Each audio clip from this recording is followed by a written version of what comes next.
We are live again from High G's. Welcome on this fine Thursday evening, the 26th of March. I'm excited again for tonight. Got a very good friend of mine on. Known them for a good number of years. This is the man. So this is the first RAF officer who we've had on the JFDI podcast. This is also the man whose office I was called into. And I don't know what stories he's going to tell, but I'll tell this one very quick. This is the man whose office I was called into, expecting to be hung, drawn, and quartered for an incident that had happened in London whilst I was off shift. And it turned out that I was actually going in to be told I'd been promoted. This is also the man who, when he left one of our postings, we threw him a party unlike a leaving do, unlike no other. He might talk about it, so I'm not going to mention it. It's also the man who I walked through Portugal into Spain over 9 days with, and also the man who I had the absolute privilege of helping to bring his memoirs into fruition as his second published book. I'm sure he'll talk about it. Please give a warm welcome to High G's and the JFDI podcast from Mr. Stephen O'Neill. A good evening. Good evening, Pinky, and thank you for the opportunity, mate. I'm looking forward to it. May I just say, for all of those who are watching this probably know what a journey this guy's been on the last few months with his Forks Forward. Incredible effort as well on the 40-day juice ice bath challenge and marching challenge, the gym. Mate, look at him in all his gorgeousness at 70 kilos. Unbelievable. Great effort. And thank you. I'm gonna give you I'll give you a PayPal later on for that, mate. Thanks. Yeah, and for anyone else as well, let's add some to it. Cheers. Well done. Thank you, mate. I'm just juicing. Yeah. Got my choice of juice tonight. I'm great juicing. The best type indeed. So I would like to start tonight by asking a question, and you answer this in any way, because we'll get onto the music in a minute. I've given you a little bit of an introduction there, just a couple of the things, a couple of the things that that we've had the kind of the pleasure of doing together over the years. But for those that don't know you, that might be watching this tonight, tell us, who is Stephen O'Neill? Oh, my goodness. Steve O'Neill is me. And I, to describe myself in a few words, I think I'm a simple, honest guy who enjoys life and enjoys life if other people are enjoying life as well. I love company. I love socialising and mixing. I was born in Liverpool, which is a great city, and I've still got great pride. Born there and brought up and went to school in Wigan, so very much a Northwest lad. Great mum and dad who, with great sense of humour, brought me up.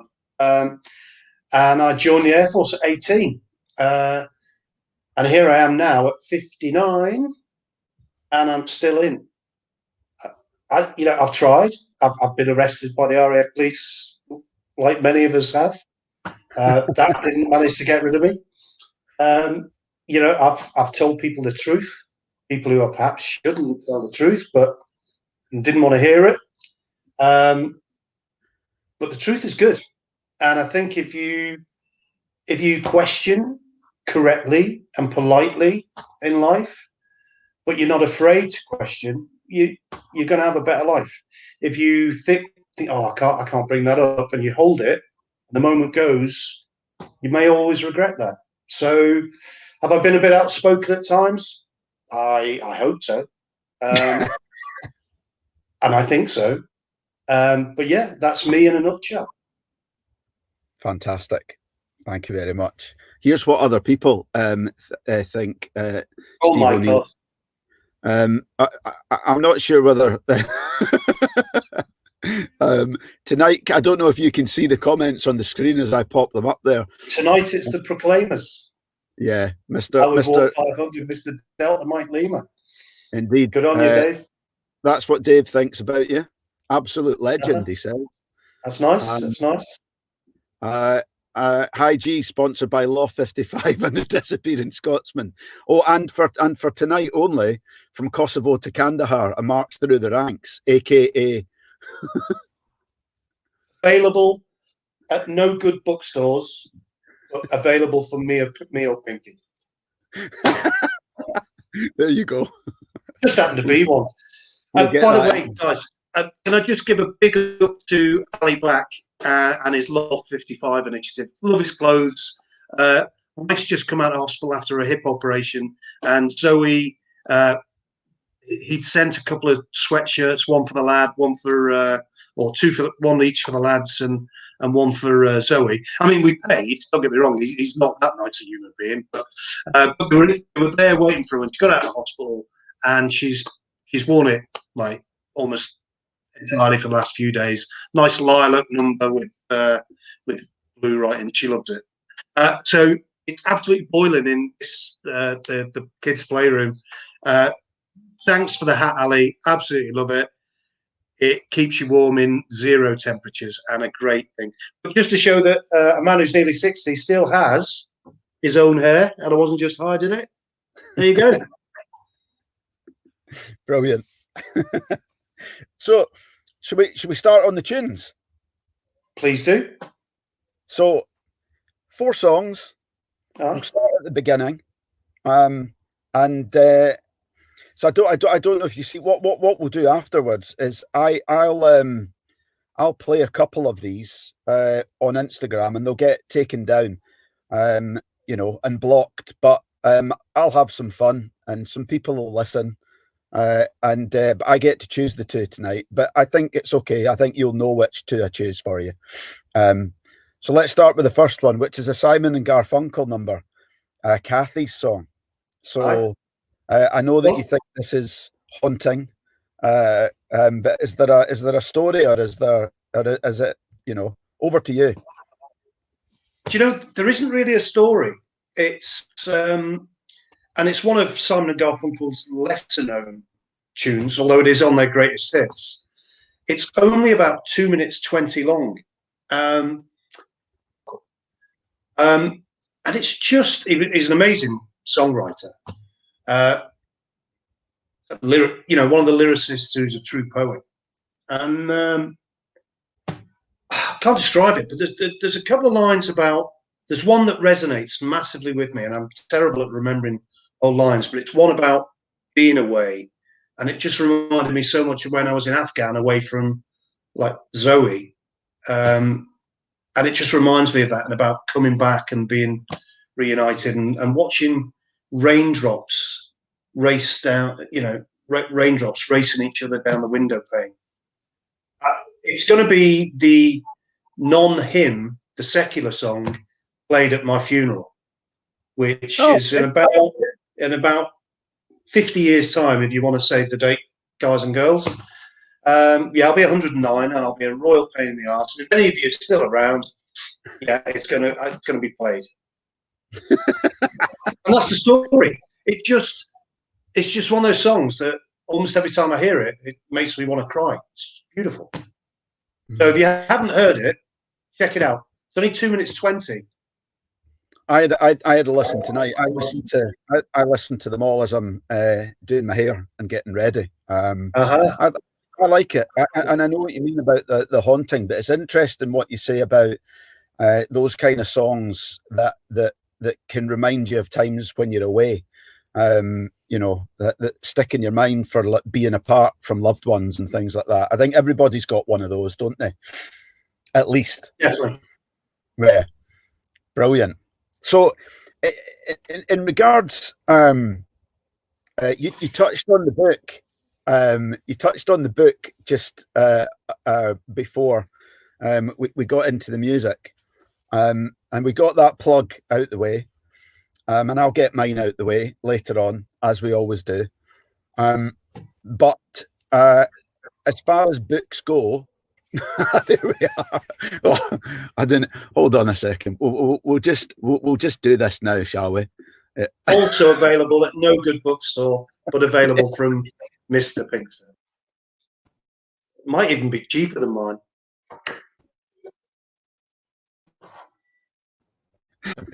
Well, there's options. There's options, isn't there? Anyway, so what are you reading at the moment?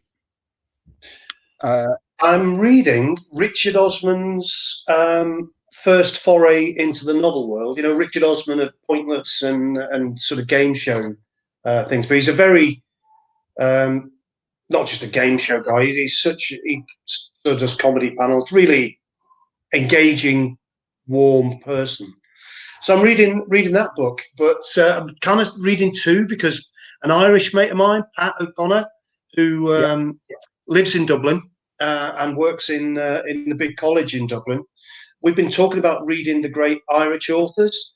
So he sent me a copy of which he, by his own admittance, he said he tried to read in the past and stopped.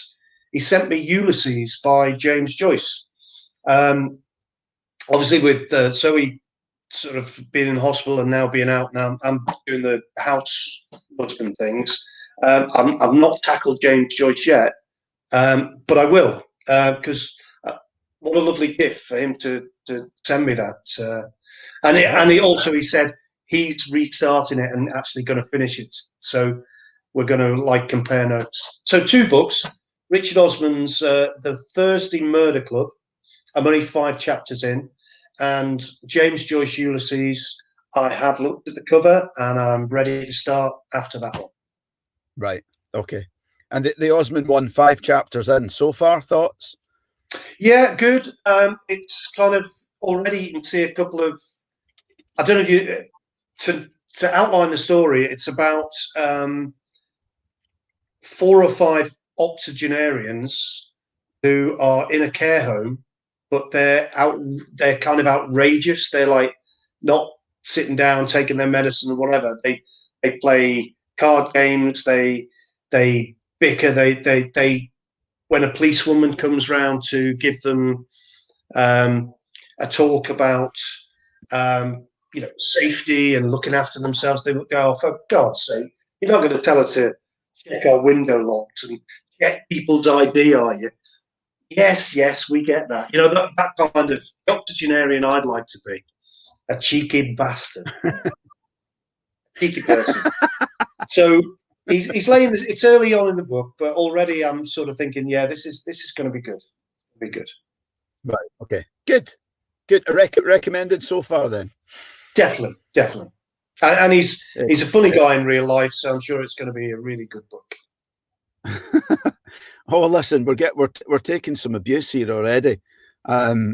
Is this the new rival to Richard and Judy's book club? Said Paul Morris. Yeah, that's charming, isn't it? He also said hair is overrated, but the baldies always say that, don't they? Hogging the limelight. Shut up, Morris. Yes. Here you go. I knew somebody would mention this if we didn't. Reservoir Dog Day in Norwich. Shall we? Shall we, Graham? Yeah, go on. I'd just like to say a couple of things on that. It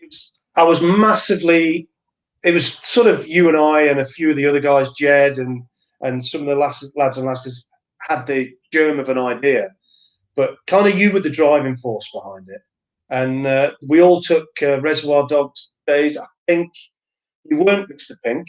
If I remember rightly, you started off as Mr. Green. I think you were Mr. Green. But it's vague. And it became vaguer as we went to the 6th, 7th, 8th, and then 12th club.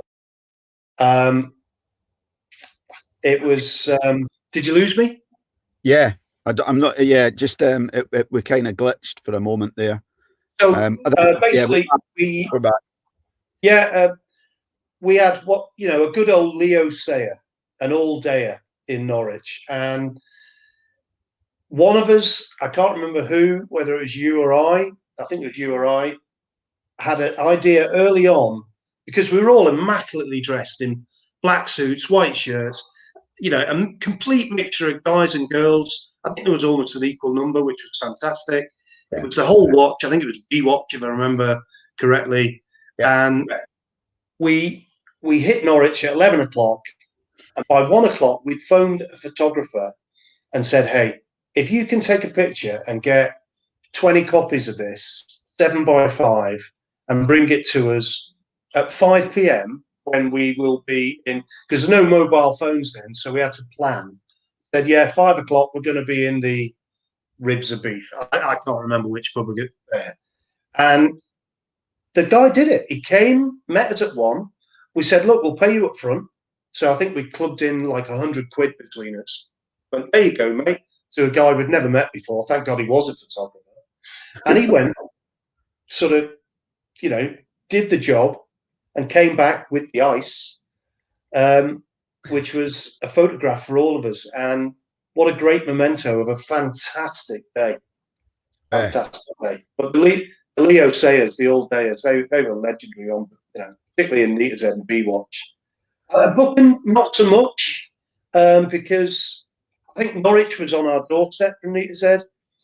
Buchan, I don't know. I think I was just banned from too many pubs in Aberdeen, and certainly the Watch were. All you guys couldn't take you anywhere.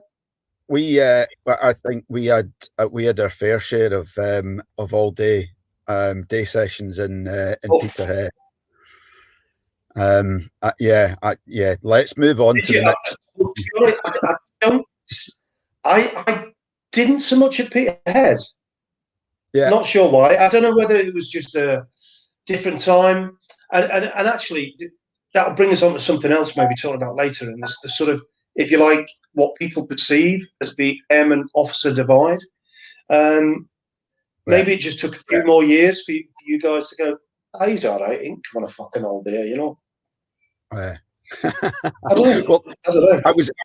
I was gonna ask you a question on now that you've touched on it now, because you started your career as an airman, a techie, right? And took the commission, yeah. A mechanic first. I was a mech, an SAC mech, electrical mechanic for a GEF lad for 7 years. Should have got the fitters course after 3 or 4, but there were 2 reasons. 1, a couple of charges, and 2 was the fact that the fitters courses dried up in the mid 80s and only sort of kicked again. You have like these training pipe blockages, and started again in 87. So I became a JT in 87, but by then had already gone on the road for going for airman aircrew. Failed my eyesight miserably, but was asked to come back to Biggin Hill because I'd done well in the interview and the tests. They thought, there's someone we can get to be an hydro for 10 years. So they invited me back, and I knocked on their door 6 months later and ended up as a flight controller. Initially went for airman aircrew because when I got back to St Morgan in 86 from Bruggen in 84, I saw all these like 19-year-old sergeants driving Peugeot 205 GTIs. Oh, and yeah. I was driving a Hillman Avenger green, British Racing green, but that's the closest it got to racing, to be honest. That had cost me 200 quid, and the engine had broken. I fitted another engine in for 100 quid. But basically, there's me driving that with 2 young girls, and I'm seeing these single 19-year-olds driving Peugeot 205 GTIs with sergeant rank on their thing and a little eagle for aircrew. I'll have a bit of that. So I did all the pre-work. It's not like you can just rock up and go, oh, that's a good idea, I'll do it. But funny thing, the SMO tested my eyes before I went. So I passed all the station commander's interview, done all the stuff. And he just went, is that all you can see? I'm like, well, without my glasses, yeah. He went, And this guy was kind of he had long foppish blonde hair, and he was kind of early 30s. He was kind of a surfer dude. Yeah. SMO at St Morgan. Why wouldn't he be a surfer dude? So he just said, look, he said, I could stop this application right now. He said, but I see you've progressed quite far with it. And to be honest, I owe him so much, because he said, I just think you're never going to make it airman aircrew. But if ever you want a commission later, it'll be good experience. So I'm gonna write that you had the minimum thing and let you go off and see how you get on. So armed with that, I went to Biggin Hill, smashed the interview. You know when you've smashed it. Walked out though, bing, done all that, done the tests. I thought that I'm flying here. This is going well. Went for the medical. Comes the eyesight test. It's like, take glasses. Okay, Mr. O'Neill, cover the right eye. I couldn't see a thing. A, Making it B, up. C, D, because I knew I had to read 3 lines unaided. So I'd memorised them. Clever lad, say. A, B, C, D, E, F. Got it. Can you see any more? No. And it's an old boy in a white coat. Yeah, so it's an old optician. He's not even in the Air Force. You know. Cover the other eye, sir. Carry on. A, B, C, D, E. He said, I'll stop you there. What? He said, you can't see a thing, can you? I went, no. And he went, so he starts doing some notes. And I said, I put my glasses on. And I said, so, Doc, that mean I failed? Not for me to say, son. Not for me to say. And off I went. So I did get called in and told, you've done very well, but you're never going to fly in anything as long as you live. But have you considered going for a ground commission? I said, well, I had, but I wanted to fly first. And I don't know why. To be honest, the only time I really enjoy flying is if I get a little jolly in a fast jet or I'm going on holiday. I'm not that fussed about flying. So to be honest, kind of glad I failed the eyesight. So 6 months later, came back and I joined you guys as a flight controller. Yay. So it's a bit, meant to be. Big success story. Brilliant. There you go. So airman, officer. Aye. Completely unrelated question, but what would you consider, or maybe it is related, who knows, what would you consider to be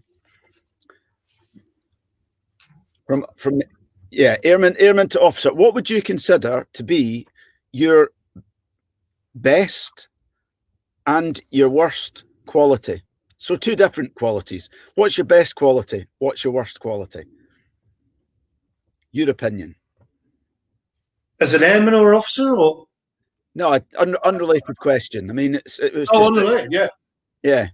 Because I'd like to come on to that sort of transition, as people have called it, and I think it's all a little bit of a myth.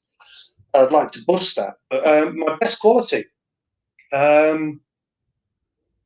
honesty. Honesty. Yeah. You've caught me on the hoof. I'd say honesty, yeah. And your worst? I'm always telling lies. I was gonna say. My worst. A barefaced liar. I see myself as quite perceptive.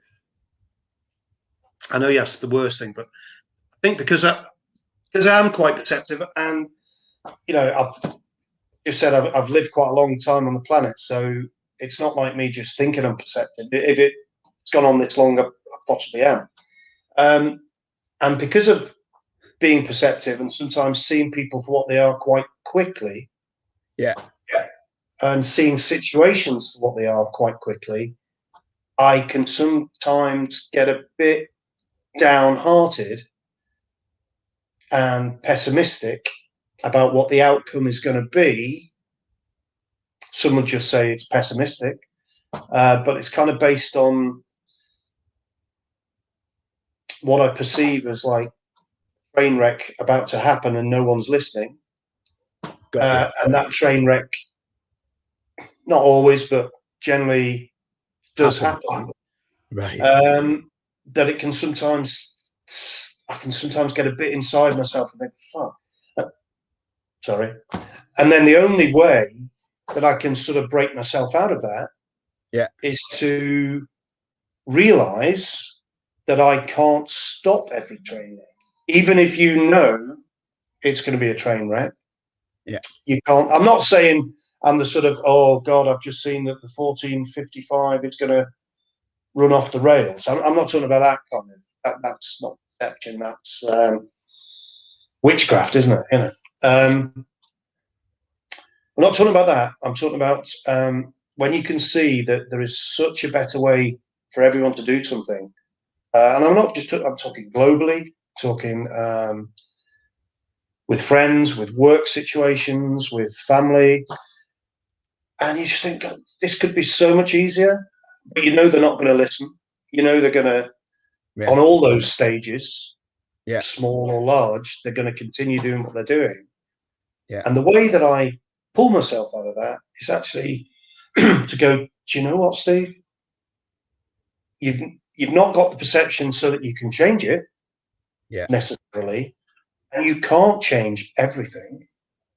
And the old thing of, accept what you can and can't do. Because it's kind of not your fault. So there. So honesty, I will tell people if I think it's steering the wrong way. They're not always going to listen, but that sometimes gets me down, particularly on a bigger scale. And you just, but I can't do anything about it. So you think, enjoy what you can. Does that answer the question? It's a bit waffly.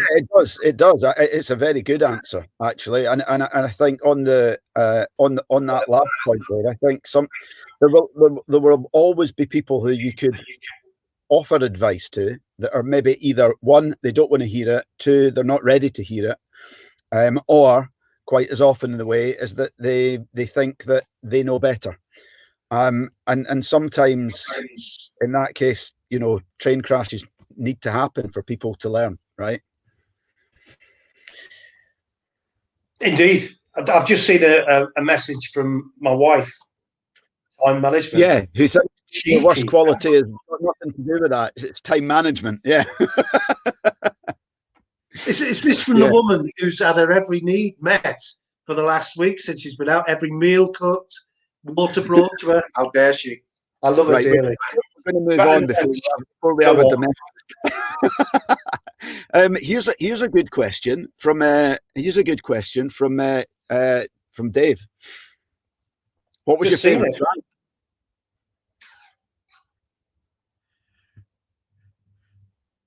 Squadron leader. There we go. I was flight lieutenant. Had some great times as a flight commander and being part of the team. Absolutely loved that, and that's how I met all you guys and all the rest of it. But God, I've been a squadron leader for 17 years, and that I must be on the cusp. Must be on the cusp, mate. But you've just given that bit more respect, and you've got that bit more clout to be heard and to perhaps implement changes that not necessarily changes, but ways of doing things that might work. Someone's going to listen to you more generally than they would at the flight attendant rank. So squadron leader. I would have answered that question as well. Now that I'm an air vice marshal, I would say Air Commodore was probably the best, but I'm afraid I can't. That's a good enough answer. Yeah, the rank I've reached, squadron leader. Yeah. Let's move on to your next song. A band I love as well. It's Pink Floyd and Us and Them. Tell us about this song. Well, I picked it because it's a short song. I absolutely love "Wish You Were Here," the album. the whole thing. Just love their music. I don't particularly like their early stuff. See Emily play and sort of the stuff when Syd Barrett was in. It's not for me. Hmm. The stuff that I adore is the Roger Waters, Gilmore. Roger Waters, Dave Gilmore stuff. You know, I know they've fallen out massively in life, which is a shame, and it looks as though it's irreparable or irreparable. But the stuff that they made together, wow, amazing. And why did I pick Us and Them? It's quite a not mundane. What's the word? A monotonous tune, but the words are beautiful. Again, it's if you were to put it on its own as a poem, it stands alone as a poem.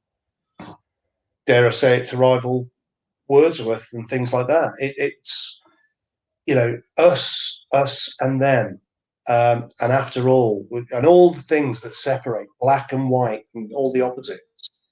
After all, we're only ordinary men, and it just, when you see so much conflict in the world, and you just think that why, what are you doing? The who's it? The genocide in Rwanda, was it? The Tutsis and the I can't remember. I don't do service to them, but they were just different tribes, from almost like the whole town of Wigan and the whole town of St Helens, separated by 5 miles, go into war and slaughtering each other's families because you live over there and I live here and we're different, but you're no different at all. So absolutely love the message and the lyrics from Us and Them. Yeah. No kind of story attached to that song, and in particular, again, just No, and you know what? That does bring me on to just to say something that because we put up with each other's banter for 10 hours a day on the Portuguese Camino walk. So we got to know each other very, very well. Yeah, I think. Indeed, without a doubt. Yeah. But I think you were quite shocked as a massive music lover when you'd say, I've got this playlist for us and this, that, and the other. And I love the playlist you do. And I do like music, but I don't love music. It doesn't define me. It doesn't. There are very few songs that I go, that reminds me about that night we went out there, or that reminds me of that. I mean, obviously, I've got a wedding song that Zoe and I chose together, and that's Al Green, Let's Stay Together, because we both loved it. We thought it was a great tune to have as our wedding thing. So that always reminds me of that. But other than that, I'm not one of you guys who goes, remember that concert? I did this. And I put it down to a couple of things. I went to a concert once with my ex-wife. She dragged me along or got me to take her to 5 Star. And I think it scarred me for life. I was in my mid-30s and I watched, if anyone remembers 5 Star, they were a group from Birmingham who fashioned themselves on the Jackson 5 because there were 5 of them. I think that was about the only sort of similarity. And I think they'd once listened to a Jackson 5 record. That was about it. And we went to Truro Music Hall, whatever it was. So it was based at St Morgan. And the average age in the audience was 14. That's including the adults who brought their kids along. And these numpties, it's the only way I can describe them, were, I remember them being on some TV show and some 8-year-old phoned in and said, "Why are you shit?" And it was before the I was just going to say that's how I remember 5 Star. I think was it someone that's watching will remind us. I'm sure it was something like Noel Edmonds' multicolored swap shop. It was one of these type Saturday morning shows. It was, because the kid was spot on, but he obviously parents would have grabbed him and whatever. But I watched these numpties. Thankfully, from afar, we didn't have expensive seats. I don't think there were any expensive seats. I turned to the missus, who was dancing away, and I went, "They're miming. They're miming." She went, "No, they're not. No, they're not."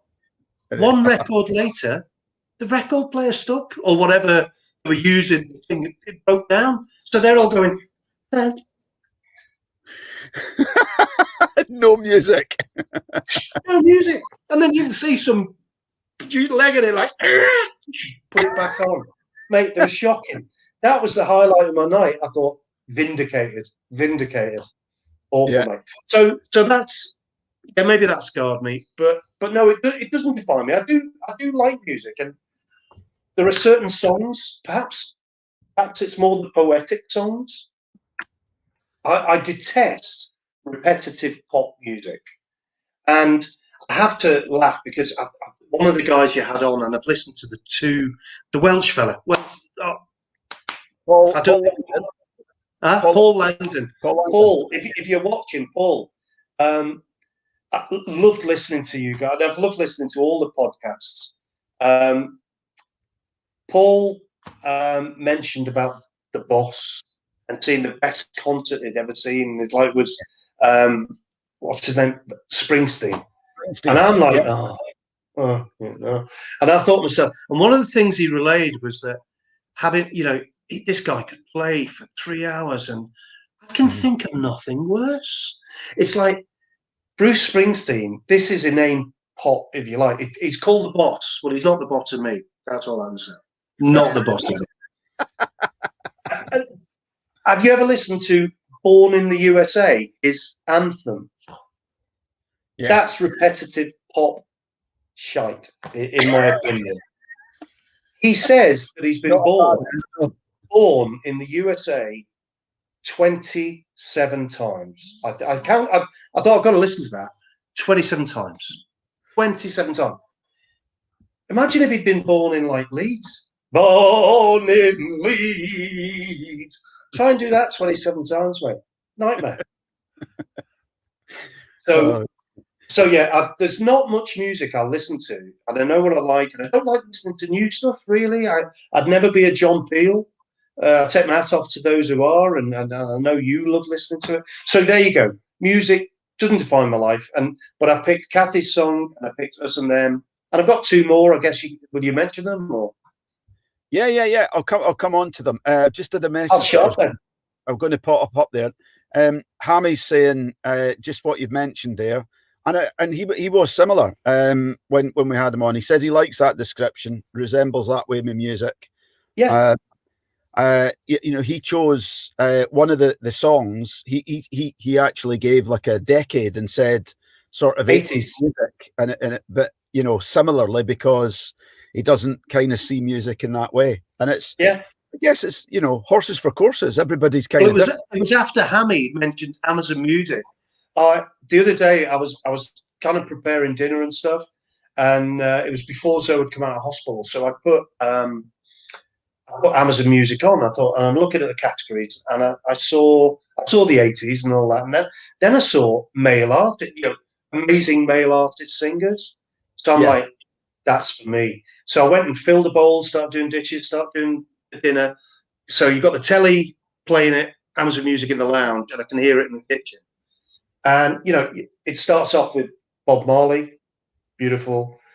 Move through John Lennon. There were all manner of amazing male artists and singers. Bit of Rod Stewart. And then just when I was getting comfortable, thinking, I could get into this music, Lark. The Bublé comes on, and I've got a handful of soap and dishes, and I can't get to the TV to turn him off.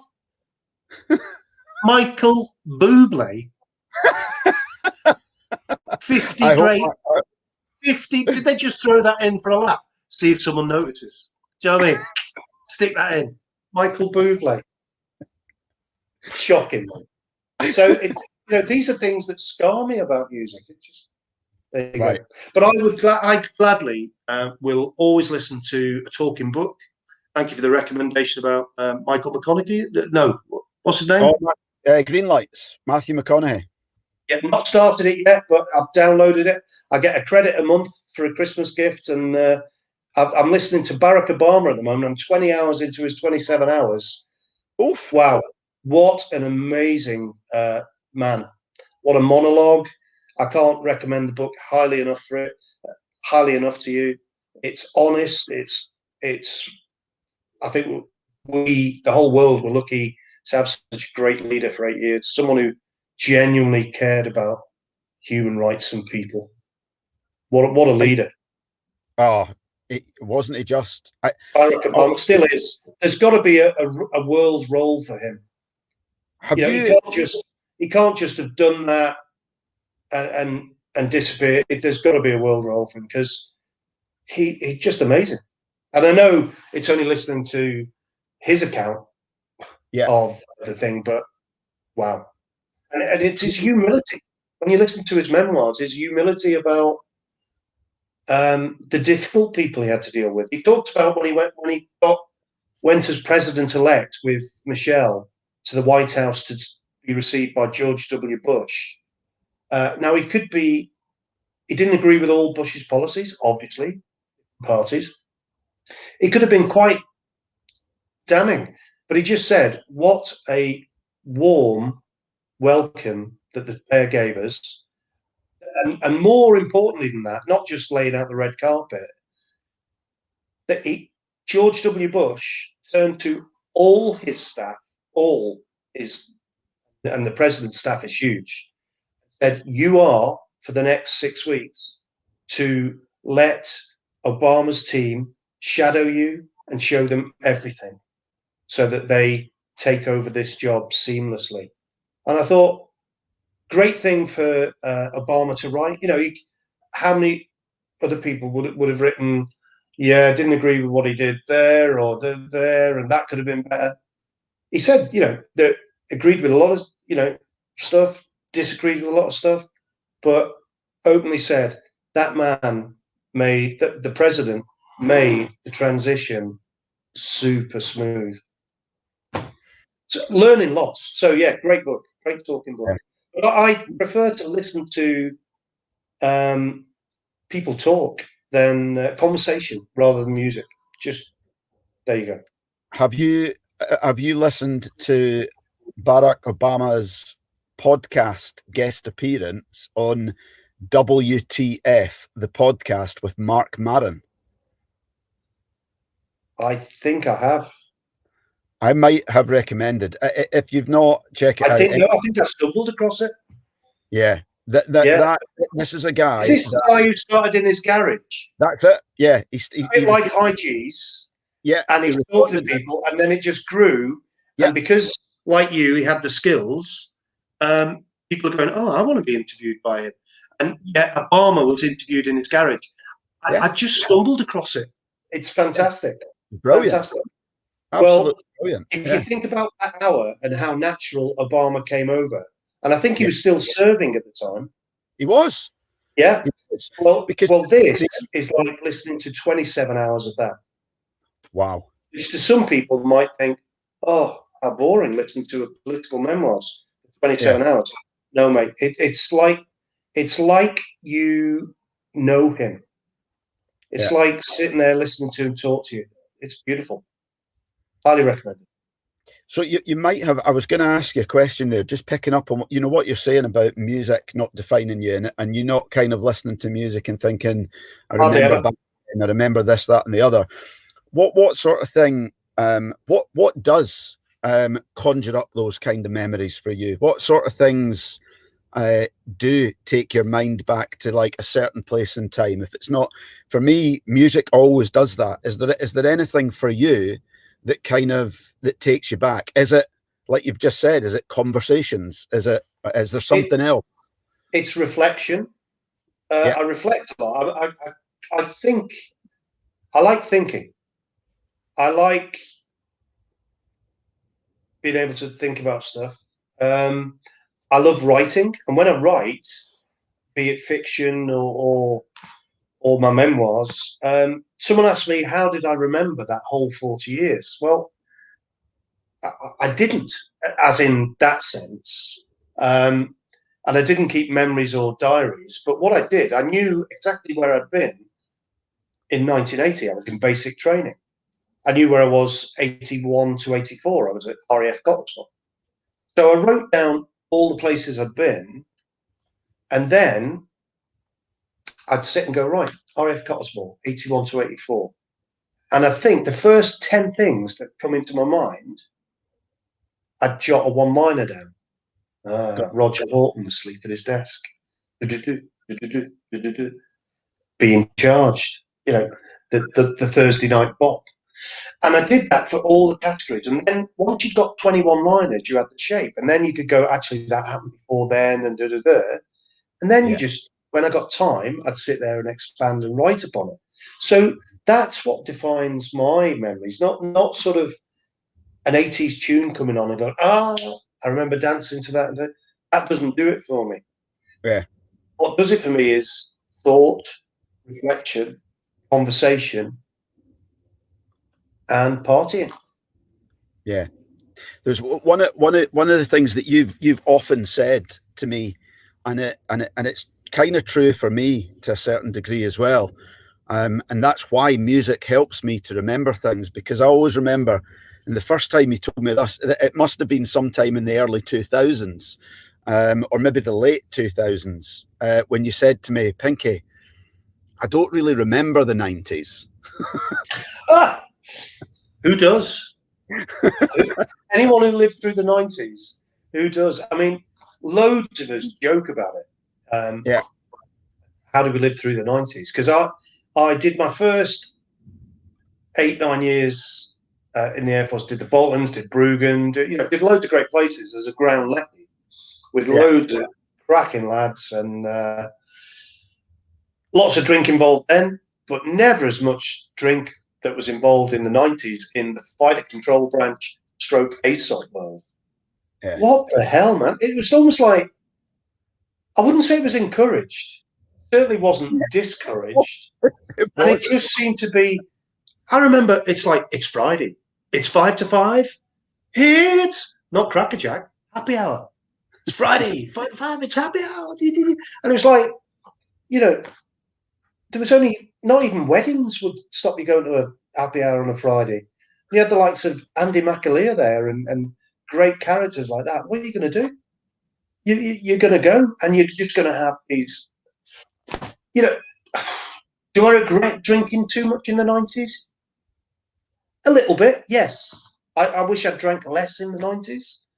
And I'd like to say what great memories, but it's also obliterated a great amount of memories.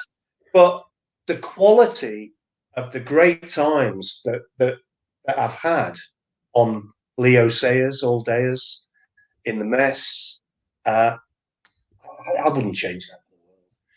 Well, you do remember one song from the 90s because it's on this list. Yeah. Insomnia by Faithless is the next song. So did somebody tell you about this, like, late 2010 or something? I think, do you remember the church in London? Oh my God, yeah. Do I? Well, I only went I went twice with a girl called Smack, Sarah McLennan. She was a fighter controller, Smack, known as Smack.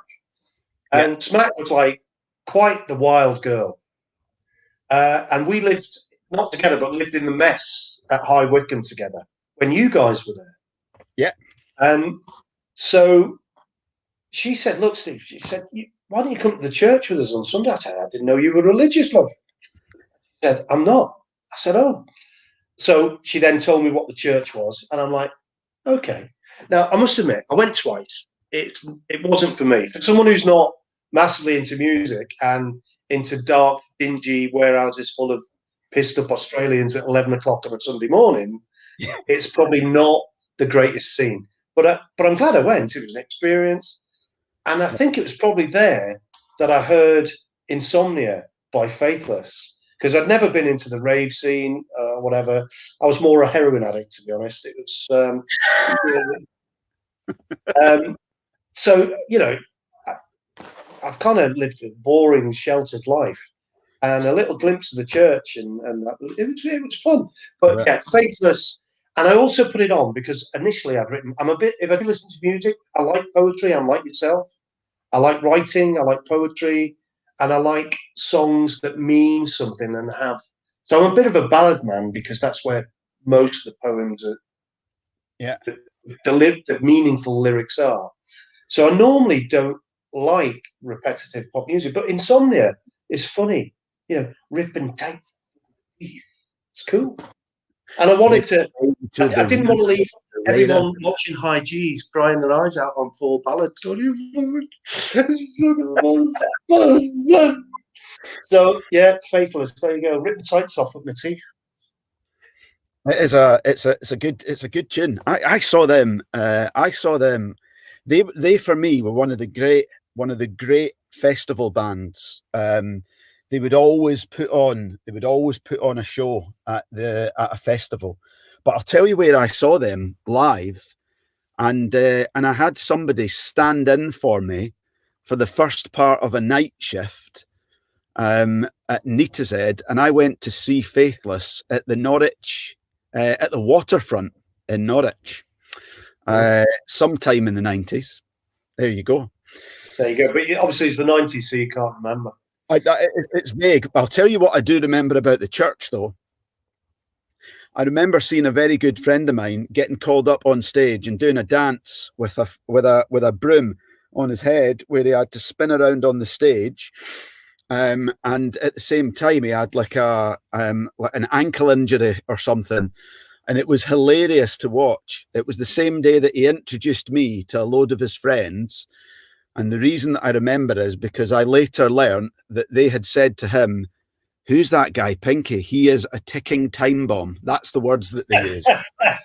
Hey, listen, Pinky, you've just got into my brain about something it's reminded me of, and I've got to tell you this story. When you talked about the broom thing, yeah, I mentioned earlier that I've been charged. So I've actually had the honour of being charged, being the witness, the accused, the charging officer. I've been on all coins of this table. It's unbelievable. But when it comes to your story about the spinning round, my first ever charge was at Pottersmore in 1982.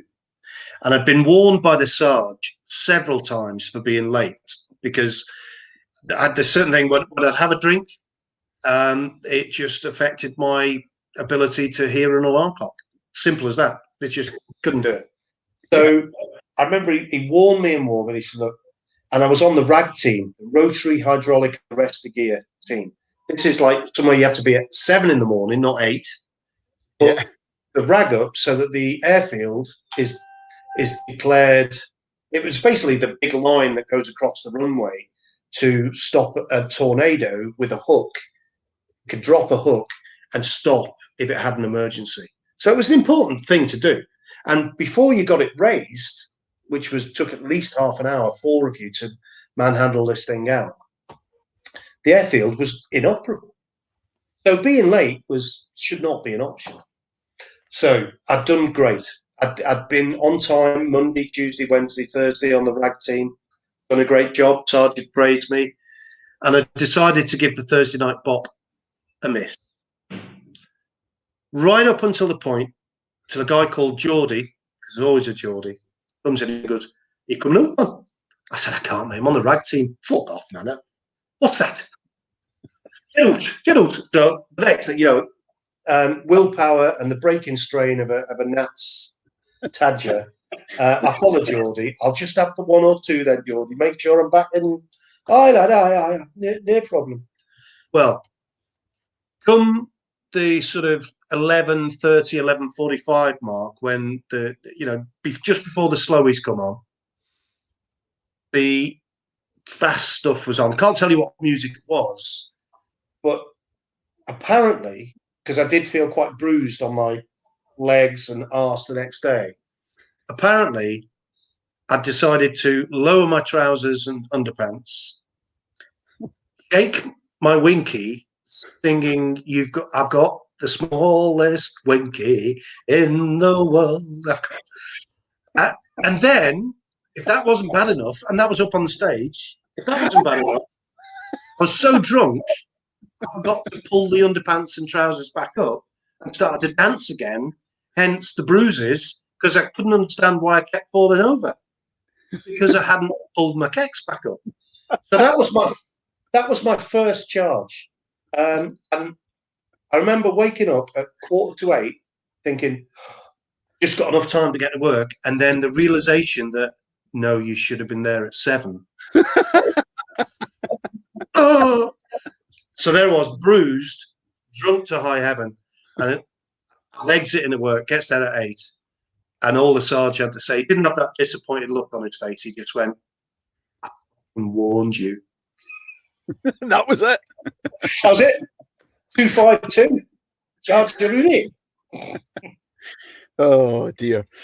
Do you know? I had to throw that in before I forget it. Can I just do another 1 minute before I sort of hand back to you? Yeah, of course you can. Yeah. You mentioned earlier that ex-airman and commissioned, and I've been asked time and time again, what's the difference? Whatever. There is no difference. Steve O'Neill is the same Steve O'Neill I was when I was 15, 18, 25, whatever. You change, your tastes change, your things change, whatever. Someone also once said to me, because they thought, they liked what I'd written about them or whatever. All the best officers are those who come from the ranks. Not true. I would like to dispel that myth. You are what you are. You're either a good guy, a good girl, or a bad guy or a bad girl, in my opinion. Yeah. A bad corporal who doesn't know how to deal with people, who commissions, will be a bad officer. A good one will be a good one. Yeah. There is no sudden transformation you do after 18 weeks. You know more, you've learned more about what's needed of you in that role, but you're the same person. So I'd like to dispel that myth immediately. I'd also like to thank all the people like yourself and all the guys I know who I've used to work with in the past who don't consider that difference, who invite me to their wedding, invite me to their anniversaries, invite me to their by the way, I'm not asking that you all invite me, but I think you should. I'm available for bar mitzvahs, weddings. I'm going to say, yeah, anybody that's got a party coming up. Oh, I'm in. I'm your man. But Gordy Clark, one of your greatest friends, and a good friend of mine, but one of your greatest friends, invited me to his wedding. And that was a great. I think that really didn't happen back then, but it was a great honour that he paid me by doing that. And I like to think it's because I have that attitude that there is no difference. There was once an officer, when I first became an officer, who tried to instigate a 3 p.m. officer tea, and it was silver, with silver this and all the rest of it, in the Neat Z crew room. It was a shed. It wasn't like an officer's, and you're like, okay. And one of the things that he said to me, and I totally disagreed with it, was you need to make them, and he was an ex-airman as well, you need to make them think that you have different colour blood. And I was like, yeah, right. Yeah, totally dismissed that. That's bullshit. Anyway, son, back to you. I've been jabbing off. No, I've got a couple of more questions. What I was going to say that no difference in the person that kind of transitions there, but it's a very different game, right? I wouldn't say it's a very different game. It's just a different role, different responsibility. Yeah, it's not as different as you would think. And I think the majority of officers now aren't that ones who say they need to think you've got different blood. Yeah. So no, it's not that different. Okay. Last song. We out of time. I've got a couple more questions, but the last song. What happens? We've gone over the hour. Do I turn into a pumpkin? Nah, it's okay. I think if he's still on, I think Mo Morris was on for about 16 hours last week. Can I just say another thing, Pinky? Yeah, of course you can, mate. No, over to you now, mate. Go on. We're not going to get cut off. Mo wants to come back on. He stayed in the green room after we'd kind of finished, and he was like, "I didn't get to talk about this or this or this." I was like, "Wait until we've had some more folk, and you can come back on." Well, and tell anything I've not covered. Sorry, something's in my. Yeah. It's all in here. All in here. So the last song that you chose was George Michael, Elton John. Don't Let the Sun Go Down. Mm. I remember being at Bruggen on a sunny day. I always thought the title of that song was kind of quite apt with the two of them. Anyway, sorry, carry on. I know what you mean, but that's very homophobic, Mr. Pinky. If you were still in the Air Force, I'd have to counsel you now. I'm uncounselable. Oh, no. But yeah, I remember watching. I mean, Live Aid was an amazing event, and I guess I'd have been 23, and I was, even though I wasn't a massive music fan, as I've just described, this was an event no one was going to miss. And I remember watching it on a sunny day on a TV portable outside my back garden in a flat in Germany. We were in Bruggen at the time. And it was an amazing event. But right at the end of the night, and George Michael came on and sang that. And it's a beautiful song anyway, that Elton John sings it very well. But the two of them complemented each other so well. But George Michael just sang that song that night to such a degree that he elevated a great song almost like to the heavens. It was, to coin a phrase, he nailed it. And I just love listening to that song. And I've played it to the boys, Finley 14 and Ewan's 9, and they're both moved by the lyrics as well. It's one of those songs that no one can. I just don't think it can be failed to be moved by those lyrics. And when sung by someone with George Michael's absolute beautiful voice, height of its powers, that moment in time, like when Adele at the awards ceremony sings her big hit to that guy playing the piano in the middle of the stage, and she puts her heart and soul into it. It's like one of those moments you'll never recreate. It's just like, wow. Yeah, I know what you mean.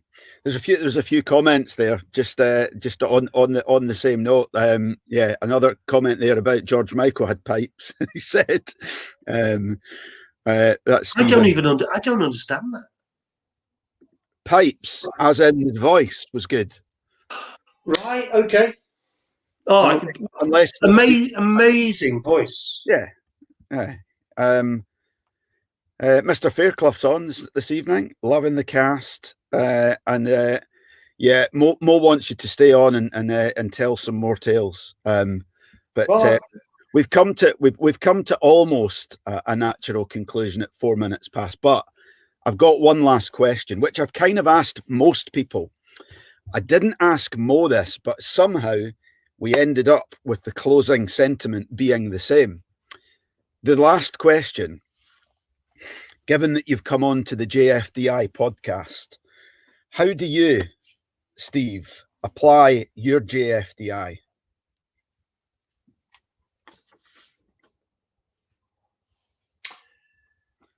Do you know, I don't always. I'm quite reflective.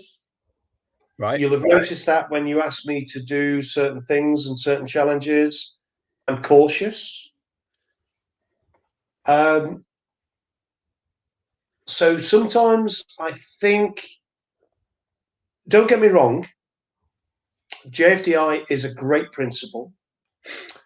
As long as it doesn't become I've had an idea, I'm just going to fucking do it. Because that can lead to ruination. You know, people who are bad financially, I'm just going to fucking do it. I'm going to buy that boat.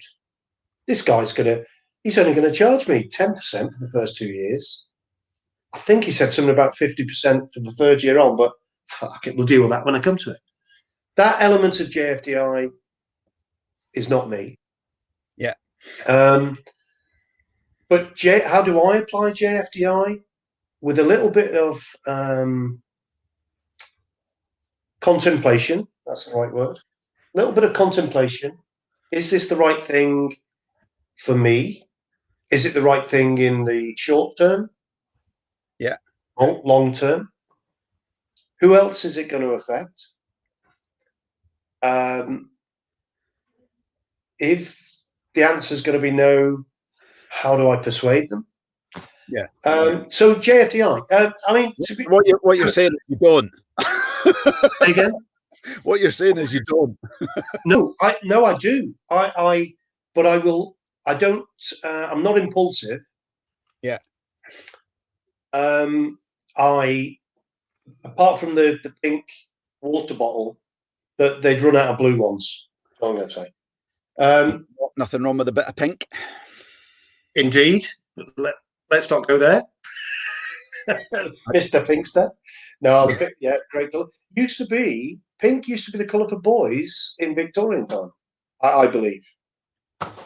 So it just shows that, you're told blues for boys and pinks for girls. Not always the case. Anyway, sorry, your JFDI is a really important question, and I didn't fully answer it. The JFDI, yes, I will do something if it's worthwhile, but I will have fully contemplated the consequences, weighed up the things and whatever. Now, that might only take me an hour, might only take me 2 days. But what I'm saying is I don't jump into it, because not all the JFDIs are going to be the right. All an individual's ideas and plans, without a little bit of thought, are not necessarily going to be the right thing. So JFDI, when I had a stent fitted 2 years ago, I've since lost 5 or 6 kilos. I was 98 kilos 5 years ago. Knew I had to lose a bit of weight. Got down to 92. Had the stent fitted. I'm now 87 kilos, and my aim is to be 82 kilos by December. Nothing drastic, just nice and steady, lot to miles. So JFDI, yeah, I just do it, but after it has to be right for me, and I need to contemplate it and decide. But once I do decide, like writing the book, like losing weight, I do it. Yeah. But I don't jump into things lightly. Does that answer your question? Big roundabout way of doing it. Yeah, it does. But JFDI for me would be JFDI with a little bit of contemplation. Yeah. I know exactly what you're saying. Zoe commented there, you analyze a bit too much sometimes, she said. I'll always give the breakfast story, when could you pass the mustard or whatever? Oh, thank you. Oh no, that's the salt and pepper. You've ruined my life. I can't. There's a joke there somewhere. I can't quite remember it, but she's so cheeky. This comment here is is spot on for me. What Stephen said there, JFDI, and I think this is kind of how we let the force forward, and kind of what I've been doing here. So Stephen said JFDI, I think about the personal things we put off to make ourselves better. And I think that's where I come from with the whole JFDI. It's that looking at the short term gain that very, very seldom gets you long term gain. So, you know, the things that you do because it's nice and comfortable, and you know, for the short term, it's like sometimes you got to kind of take a step out your comfort zone and go for that short term pain for the long term gain, and that in that essence of JFDI. But I know exactly where you're coming from as well. Yeah, it's an interesting question, and that's why I ask it, Great because question. everybody has a different perception of it, you know. I'm probably just a bit more cautious in my Yeah, life choice. yeah. I've always been a bit of a risk taker myself. I don't think. Some people describe me as a risk taker because once I decide that's what I'm going to do, Yeah. I'll do it. But I'll always take a while to decide or contemplate. There you go. That was almost perfect. Look at Delta Mike Lima's comment: contemplate, deliberate, initiate. Oh, CDI. Can I just say, happy 50th, Dave? Beautiful man. How good looking is he? If a man was going to make me gay, it'd be Delta Mike Lima. That's all I'm going to say. On that note, Hey, listen. If you're going to wrap up, before you wrap up, can I just say a couple of things? Yeah, of course you can. What you've done and achieved over the last 6 months, year, 18 months, particularly the last 6 months, is amazing. And your honesty and what you put out there and connect people is fantastic. When I first met you in the 90s, I think it was the 90s, but none of us can remember. I knew you were a fabulous guy, and I wish you'd stayed a bit longer in the RAF journey with me, but you didn't, and you made the right choice.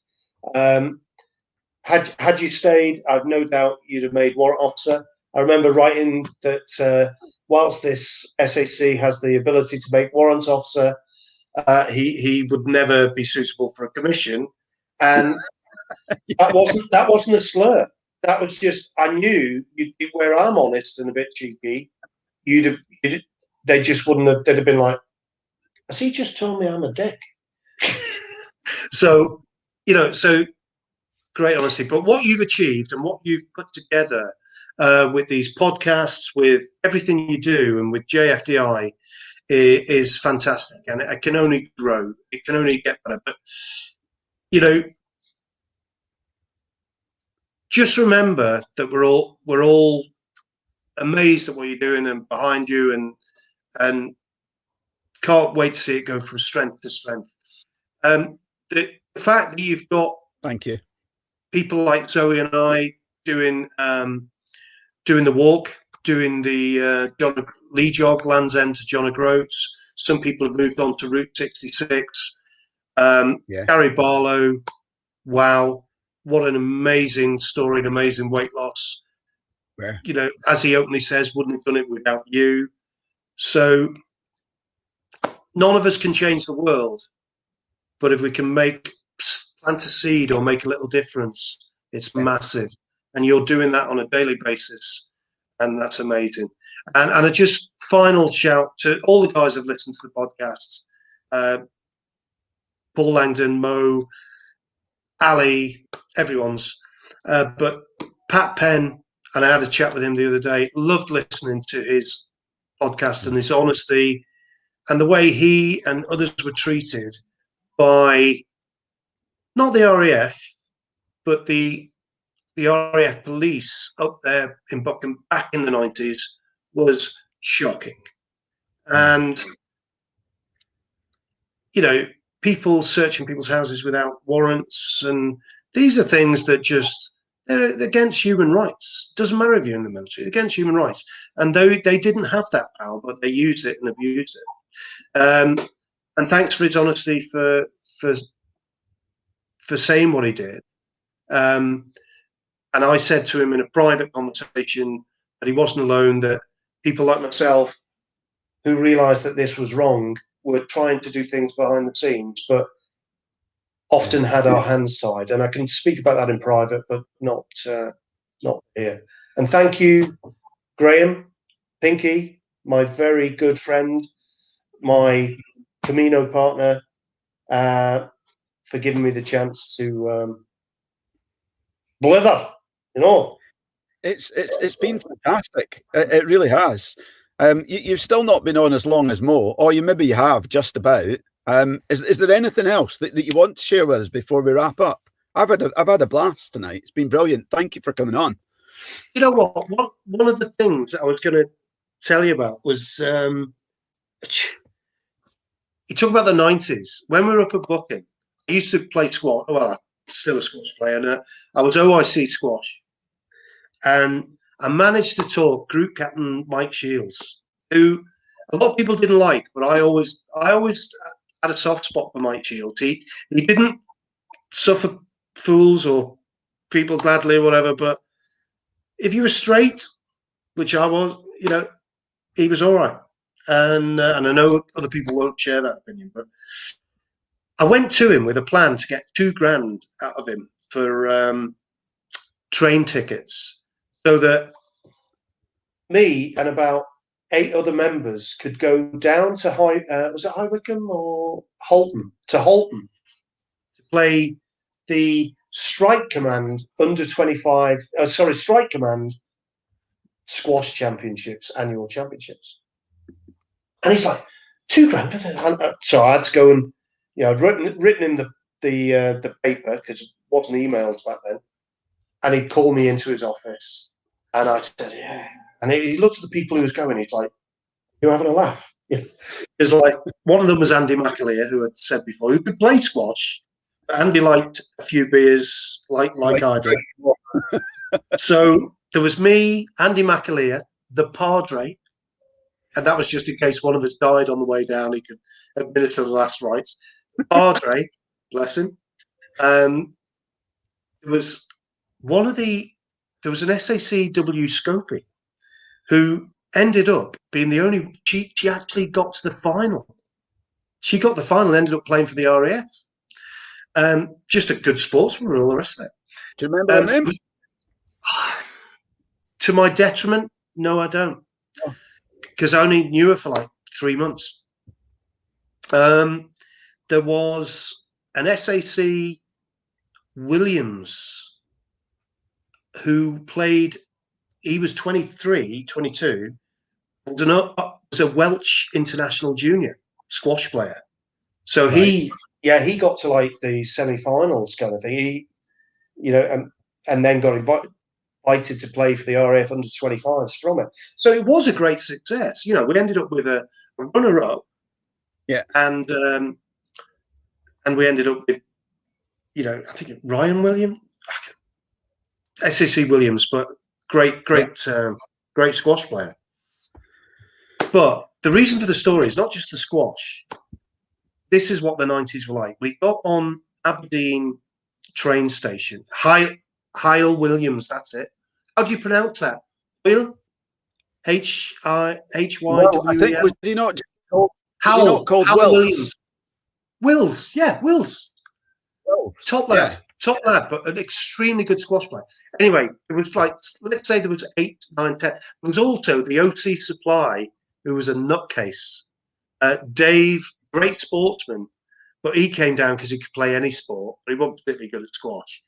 Dave, he ended up getting the bum's rush from group captain Mike Shields, because during the exercise, they said the air raid siren came on, and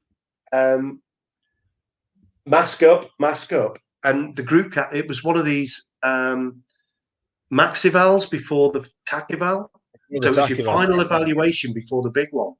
And there was a German lieutenant colonel who was in charge of the tachyval team from Air Command, who came across, and he's walked as this German lieutenant colonel walk into the COC, the Combat Operations Center. Yeah. With Group Captain Mike Shields, who's absolutely packing himself, because group captains could get sacked in those days if they didn't have a good tachyval. Literally sacked. Like, mate, you're not commanding that unit tomorrow. you've failed your tachyval, get out, we'll put someone in. Yeah. So he's nervous, and he walked into this activate in the COC, which was run by the administrators, stroke supply officers, and all the rest of it, while we did the ops job. And the air raid siren went off, and it was, mask up, mask up, mask up. And as the station commander and this Lieutenant Colonel German, I emphasise that he was a German Lieutenant Colonel in the 90s, still a bit fresh after the war, not quite how we are now. They both walk in as Dave puts a Hitler mask on. It's timing. They masked up and the station commander and guy, because they're not playing the exercise. They're walk into the COC and his oppo, the admin OCGD, which is a made up job and has gone now. OC General Duties was a pilot officer Barnes Wallace. Officer Barnes Wallace, and as the two of them, one masked up with a gorilla mask, not sure which, and the other one had a Hitler mask on, just as the station man and this guy come on. That was on a Thursday. The Monday morning bollocking apparently was legendary. This guy, Dave, also, one of the things that he did to Group Captain Mike Shields, because Dave is a great cricket player, and I mean a really good one. He gets a phone call about 10:30 in the morning from the station commander who says, "Oh, hello, Dave. This afternoon's cricket match against Lottymouth. Yeah, I'm available." He said, "That's fantastic, sir. You're not picked." Put the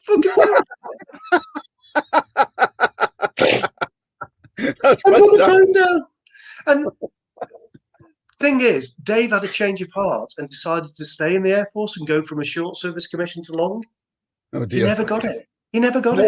I wonder why.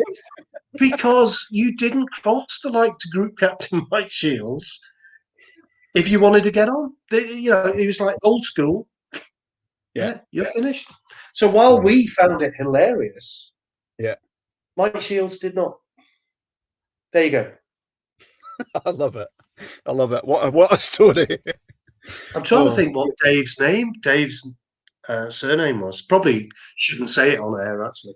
If anyone wants to know, email me. Brilliant. Listen, thank you very much indeed. What a laugh. Some stories there. And before we finish, just say a big thanks to everybody that's watching. We've had a fair wee audience tonight as well. So thank you to everybody for tuning in. I've put up most of the names. You've seen who's been on. Thank you very much indeed. Graham, can I pause you very quickly? I've just remembered why I started that story and did a Billy Connolly and went off into a completely another Dave story. If I can get back to the train journey, we left Aberdeen with so many tinnies, it was unbelievable. This was like on the 9 o'clock out of Aberdeen to get down to Halton for like 5 o'clock. We were halfway to Edinburgh and we'd run out of Schwally, or we're running out of fast. So we made a phone call, or somehow got through, had a guy from an off license meet us on the platform of Edinburgh where it would stop him for 4 minutes. Offload 40 load of booze that we paid him 50% over the odds with. There's your cash, mate. Cheers. And carried on boozing. But by like Doncaster, we were all totally asleep. The padre was naked. Been put in a special carriage of his own for singing. Great times. Oh, wonderful. What a great place to close. Padre naked. I might have made that up. It's the 90s. I can't remember. All right. That's all right. I remember. It's never let the truth get in the way of a good story, right? Never. Listen, thank you very much indeed. What a wonderful night. I hope everybody's enjoyed it. I have. I hope you have. And hang around when I click this, and we'll have a chat in the green room. And anyone that's got our link that wants to join us for 5 minutes, then please do so. All right. Thank you very much indeed. And for those watching, good night. Love you, Mr. P. See you later. Ciao.